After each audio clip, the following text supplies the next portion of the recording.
Caorle. Un 52enne è morto stanotte in un incidente stradale a Lido Altanea. La vittima, Mauro Catto, è un ristoratore molto noto in città, stava rincasando in sella alla sua moto e si è scontrato con un'automobile.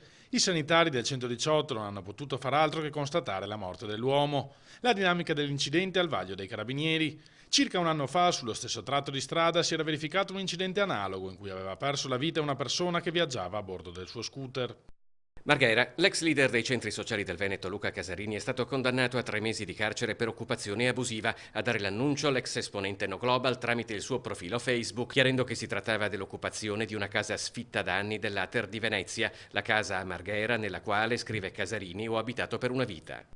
Portogruaro. L'ospedale vecchio è in vendita. L'avviso di asta pubblica è stato pubblicato oggi. Il complesso immobiliare di proprietà dell'ULSS 10 si trova a Borgo San Giovanni, nel centro storico del comune. L'importo a base d'asta è fissato a 1.990.000 euro.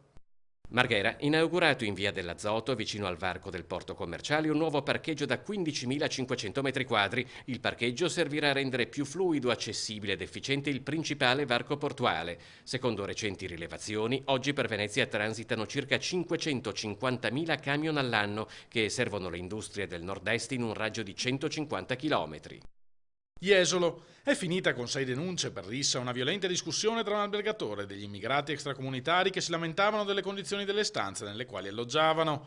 Chiamati 3 amici, il gestore della struttura ha invitato gli immigrati ad andarsene. Per l'albergatore è scattata la denuncia anche per aver alloggiato persone senza la prevista comunicazione alla questura.